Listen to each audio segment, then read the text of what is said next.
Here is part 7 and finale of my 2017 NFL season recap. In the last episode, I talked about the divisional round losers, the Titans, Falcons, Saints, and Steelers.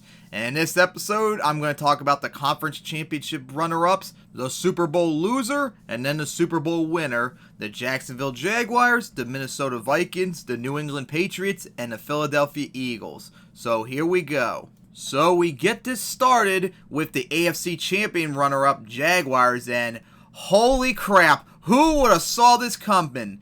I mean, the Jaguars, along with the Rams, I think they had the best turnaround in terms of wins. They had a 7-game improvement from last year. So, of course, we all remember last year they were supposed to be a playoff team, and that didn't happen. They went 3-13, fired Gus Bradley. They brought Doug Marrone in as their interim coach, and they made him the coach. And I didn't have much expectations for them. I mean, I thought they were going to, I didn't think they were going to be a playoff team, but I thought they were going to be like right there in the mix in the AFC South. But after last year, I thought they were going to be like in the cellar almost. So I didn't expect much from them. But at the start of the year, they had a trend like the first 6 weeks where they would win a game and then they would lose a game. And those wins, they were blowouts pretty much, for crying out loud. And the losses were either close or blowouts themselves too. So the Jaguars, I thought, were a very inconsistent team, and I had no idea what to say about them. But then finally they started to be consistent, and they started to win games much more often, including the fact I think they had like a 4-game win streak or something like that. And before you know it, at the end of the year, with 2 games left, they made the playoffs for the first time since 2007, and they won the AFC South for the first time ever, and it was their first division title since 1999, back when they were in the AFC North, when it was the AFC Central. And of course, they still had a shot to get first round bye, but nope, they shat the bed the last 2 weeks and lost the two games, which forced them as the 3rd seed. So they hosted the Bills to get things started, and they won a defensive struggle 10-3, thanks to that 1 touchdown throw Blake Bortles threw. And then they went to the Steelers, and I warned the Steelers both in the regular season and in that division round game, don't underestimate the Jaguars. And the Steelers, not only did they underestimate them, they didn't even pay attention to them since they were so busy focused on taking on the Patriots in the AFC Championship, that the Jaguars went in there, dismantled them, embarrassed them, never had deficit at all in that game. They led the entire game, and they once again won. So then they went to the AFC Championship at the Patriots, and they actually almost pulled it off. I tried to warn I also warned the Patriots too, going for an entire week. Don't underestimate them like the Steelers did, and you almost did, but the Jaguars defense just could not hold up to the Patriots when it mattered the most. The Patriots made the comeback, and the Jaguars' incredible Cinderella season came to an end. Wow, this was an incredible season for them. As you look at their stats, they had the 2nd best defense in the league in points allowed, the 2nd best in yards allowed. They had the number 1 pass defense in the league, which is incredible, but that one major flaw in their team, they had the 21st rush defense in the league. So teams next year, you better start running your asses against the Jaguars next year so you can pound that terrible run defense. They got fixed that if they want to have any shot at making a Super Bowl. But more importantly is the offense. I mean, yeah, they're 5th in points scored and 6th in yards, although that's probably more because their defense scored points and put them in better positions. They had the number 1 run offense, though. That's not a surprise at all. 17th in passing offense. Yeah, that's going to be a major concern. So the Jaguars, what do they need to do to be a Super Bowl contender next year and actually maybe jump over the Steelers and Patriots and actually make the Super Bowl possibly? There's only really one thing they could do outside of fixing that run defense. They need Blake Bortles to actually play like the franchise quarterback he's supposed to be. And he played better this year than he did the year before, but it still really wasn't that enough. He needs to have a major progression next year, like a Pro Bowl season, and if he does, oh my goodness, the Jaguars could be a dangerous team to watch out for. Like I said in my first episode where I talked about the Texans, where if everything went right for them, I think they could be the Seahawks of the AFC. The Jaguars can easily do that too as well if they just fix that run defense and Blake Bortles plays like the franchise quarterback he should. So I have a lot of I don't really know what to say about the Jaguars. There are two things I can think of that will happen to them. Either everything goes exactly right for them and they can make it right back to the playoffs and actually maybe contend for a Super Bowl, or they don't get it right and they actually will regress maybe back to around 500 or maybe lose a record, and we're going to wonder if maybe this year was a fluke, and by that time, hopefully maybe Blake Bortles will finally be let go if that's the case. So the Jaguars had a really good season this year, but they need those two major fixes on that defense and Blake Bortles if they want to make a Super Bowl run. Next up is the NFC Championship runner-up, and that's the Vikings, who last year they kind of disappointed when they finished 8-8, but then again, when you didn't have Adrian Peterson for the entire year and losing Teddy Bridgewater before the season began, that really isn't that much of a surprise. So going into this year, of course, with Adrian Peterson gone, I had some concerns, and also since we had no idea if Teddy Bridgewater was going to play or not, because he still wasn't ready, and the team at first did not look really that good at first. They were 2-2 after 4 games. The Lions and Packers were ahead of them, and they already lost to the Lions at home, so that wasn't a very good tiebreaker problem to deal with. And then, of course, losing Dalvin Cook, who was supposed to be AP successor, it really was not a good sight at all for the Vikings. It looked like they were going to have some problems this year. But then they got hot. Their defense became the best in the league, as you see as their stats. They're number 1 or 2 in every category, which is unbelievable. And their offense got a little bit better, especially since Case Keenum came out of nowhere and actually had an unbelievable season. And they managed to win all but their final game of this during the season, losing only to the Panthers on the road in a comeback that they allowed. So 13-3, their best season since 1998, believe it or not. And with the first round bye, and with the Eagles looking like they're going to not go far thanks to not having Carson Wentz, it looked like the Vikings could have been easily the Super Bowl contender and actually host the Super Bowl for the first time ever, even though they would have been the away team. So they start off hosting the Saints in the divisional round, and they looked legit at first, going up 17-0 against them in just the first quarter. But then the Saints all of a sudden came back, and before you know it, with like 30-something seconds left, the Saints had the lead by 1 point, I believe it was, and it looked like the Vikings were done for, and it was going to be such a disappointing finish. But then the Minneapolis Miracle happened. The Vikings somehow pulled it off to get the miraculous win, and everyone was crowning them. Oh, we finally got over our postseason woes with this comeback. We're finally going to go there. And I was like, you just barely beat the Saints, a team you spanked pretty good in the divisional round. And it kind of gave me the impression of the 2015 Cardinals when they destroyed the Packers earlier in the regular season and barely beat them in overtime before you knew what happened. They went to the Eagles. Now, at first, the Vikings got the ball and they marched downfield, got a touchdown right off the bat. So I was thinking, like, yeah, this looks like the Vikings are going to probably win it out easily. But then that changed completely, and when that pick 6 happened by the Eagles, I felt, the Vikings should be a little bit worried here. And then it just was a snowball that just kept plowing over and over again on the Vikings. They got shut out after that, losing 38-7 in an embarrassing showing that was quite surprising. And that kind of sucks, too, because this, outside of the Eagles when they had Carson Wentz, this really was probably one of the best teams in the NFC, and it would have been so nice to finally see a team play in the Super Bowl at home, since we haven't seen that since, funny enough, the 69 Vikings in the 1969 NFL Championship when they hosted the Browns before they lost to the Chiefs in the Super Bowl. But of course, we'll have to wait. Maybe the Falcons could do it next year. So, as you see, like I said earlier, their defense was legit. This was an unbelievable defense, and their offense wasn't necessarily that bad either. 10th in points scored, 10th in offensive yards, 11th in passing offense, that's not bad. 7th best for running game, which is incredible without AP or Dalvin Cook. So, the Vikings had a really, really good season this year. It just sucks they couldn't get a Lombardi out of it. So, what do the Vikings need to do to maintain this success going into 2018 and maybe finally make the Super Bowl next year? Well, there is one thing I'm sure we all know it's going to be talked about the entire season. What are they going to do with the quarterback situation? You got Sam Bradford, Case Keenum, and Teddy Bridgewater. I say they should let Sam Bradford go and franchise Case Keenum for a 1-year deal and pick up Teddy Bridgewater's 5th-year option, because you still don't fully know, is Keenum going to continue into next year, or was the NFC Championship more like what he actually is? Because that is historically what he's been in his career, not really that good. And remember, Bridgewater is supposed to be your franchise quarterback, and he only played 1 snap this year, and of course that was a pick. That wasn't really good.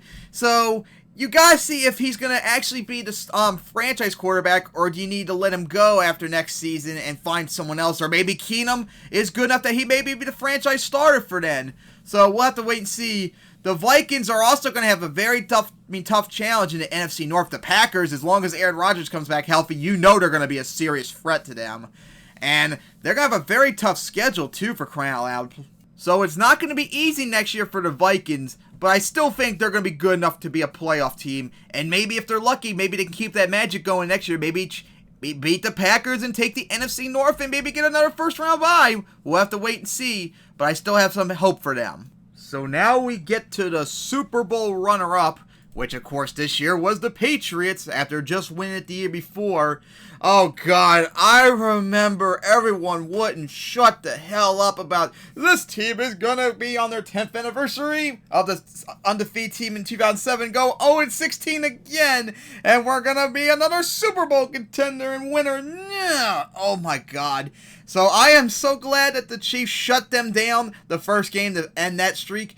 And of course, the Patriots start off not really that in good shape when they are 2-2, and their defense, which was the #1 defense the year before, was really, really bad. Now, of course, I try to remind everyone, relax. You all said this in 2002 after they lost that Monday night game to the Chiefs that they were done for, and they went on to make it to the Super Bowl and win it. So relax. And that is what happened. The defense still was terrible, but in terms of allowing points, they allowed only 5th most points, which after 4 weeks, they were like the worst defensive league in that stat. So that massive turnaround they had, and they went on to win all but one of their remaining games to finish 13-3, and they got home field advantage once again. So they start off the playoffs hosting the Titans.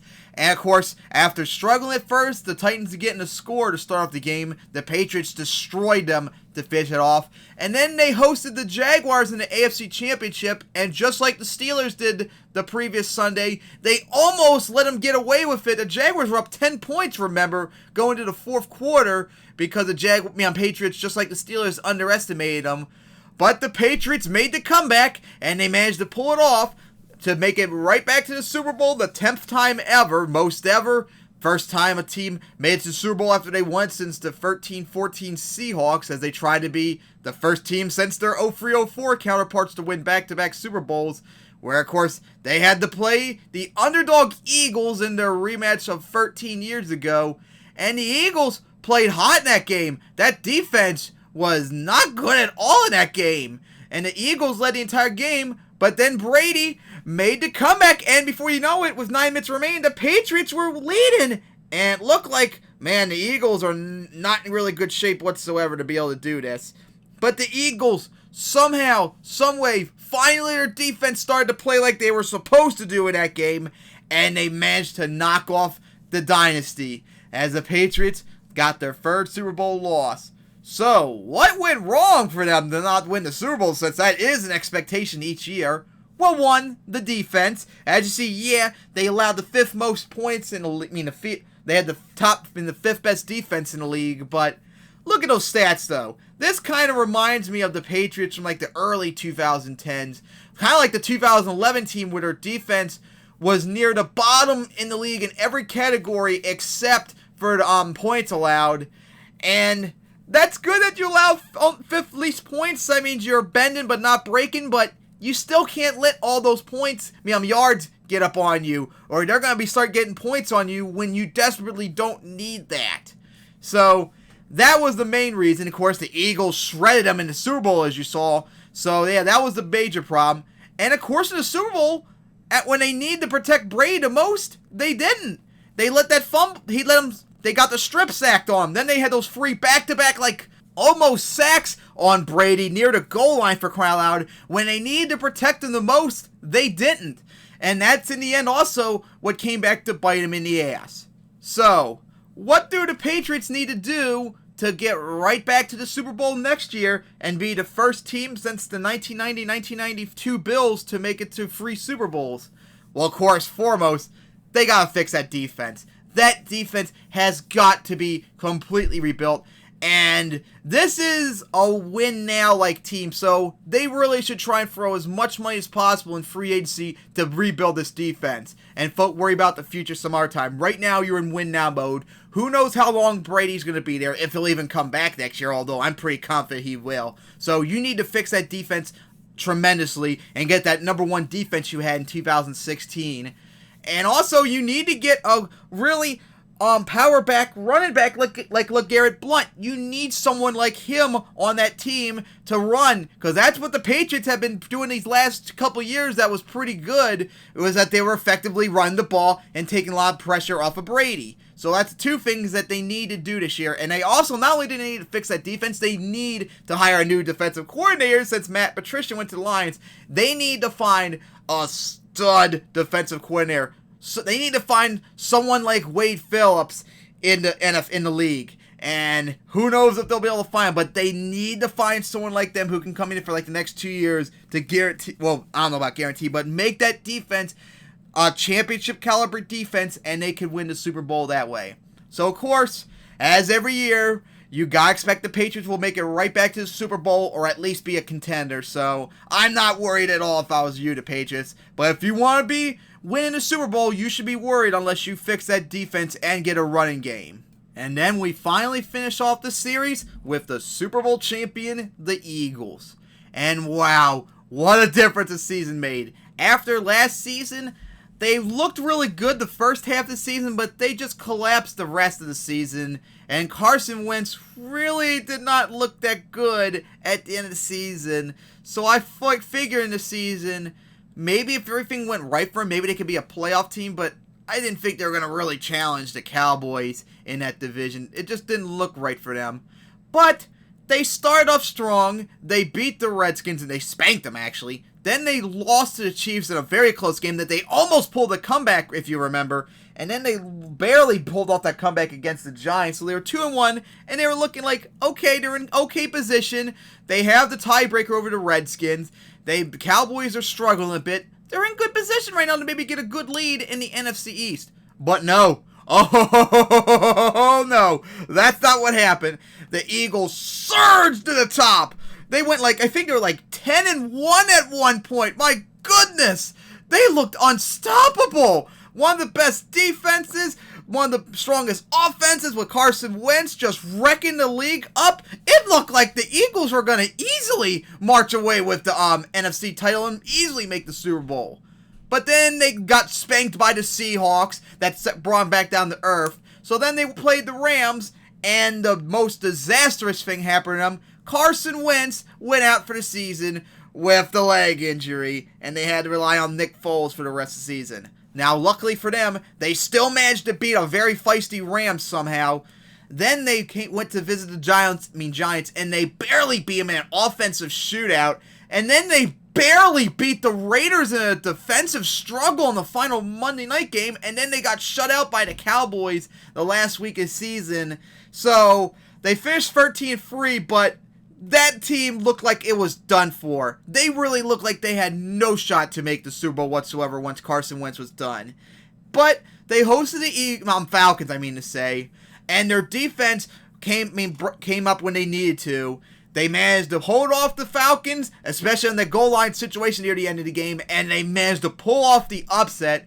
And then they hosted the Vikings in the NFC Championship, and after getting their asses kicked that first drive when the Vikings went on to get the touchdown, they turned it around with that pick six, and they shut out the Vikings, and they actually torched their number 1 defense in the league, 38-7, to make their 3rd Super Bowl appearance. Now, going into the Super Bowl against the Patriots, I knew they had the defense to win it, and I said that in my prediction video. As long as they keep applying the pressure to Brady and protect Nick Foles, they can do it. Now, that they did not get to Brady at all pretty much the entire game, but Nick Foles did what he needed to do. And before you know it, the Eagles led pretty much the entire game, but then all of a sudden, the Patriots surged back, and before you know it, with like 9 minutes remaining, they're leading. And like, well, looks like the Eagles are done for unless their defense pulls through, and they still really didn't do it until the Eagles got that touchdown to take the lead back. And then on that next drive, the defense finally, for the first time that game, did what it was supposed to do, and they did the strip sack on Brady, forced the fumble, recovered it. The Eagles got a field goal. Now they're up by 8, and then the defense, 3 straight plays, pressured Brady and almost sacked him like every single time to get an incomplete pass. Now, of course, they collapsed, getting him to midfield, but luckily for them, they stopped him on that one final play for the Eagles to finally clinch their very first Super Bowl and their first title since 1960 and their 4th overall. So congrats, Eagles, for finally getting that, although it was very nail-biting, and the fact that you managed to pull it off despite all that adversity going against you, losing Carson Wentz and stuff, that shows that this team has been built up very well, and Doug Peterson is one hell of a coach. And the fact that this team was turned around so quickly to win a Super Bowl just 2 years after that terrible mess Chip Kelly put them into shows how awesome their general manager is that replaced him. So, what do the Eagles need to do to make like a dynasty perhaps? Make it right back to the Super Bowl again? Well, first and foremost, it's Carson Wentz. Is he going to be... I'm sure he's going to be back, but is he going to be able to put up that same performance he did before the injury? We don't know. We have no idea. Injuries can affect the player forever, possibly. You just don't know that. So that's like the major concern for the Eagles to make another Super Bowl run, because I'm still not fully convinced on Nick Foles. And who knows if they're even going to bring him back next year after becoming an MVP. He might go somewhere else, possibly. You just don't know. But as long as they have that strong defense behind them, they could probably do it. But that's the main concern. Is Carson Wentz going to come back healthy and just as good as he did last year? And if he does, holy shit, this team could easily make another Super Bowl run. But we'll have to wait and see for the entire offseason and the preseason, because that is the number one concern. But hey, in the end, they still won the Super Bowl despite all the adversity thrown against them, and they deserved it. And I hope you all enjoyed my 2017 NFL team recaps. I can't wait for the 2018 season to begin. It's been over 2 weeks since the Super Bowl, and I'm suffering severe withdrawal already, so I need to hurry up and get back to PFA as I'm working on the slides now to hopefully get week 14 of the 2017 PF season ready. And I'm getting closer and closer to being able to finally start simulating the 2018 UFL season. So I hope you enjoyed this series. I hope you go check out PFA and UFL, which I'll have in the box right here instead of the NFL Project and my fantasy seasons. So go check them out. And for the final time, congrats, Eagles. And I can't wait for the next season.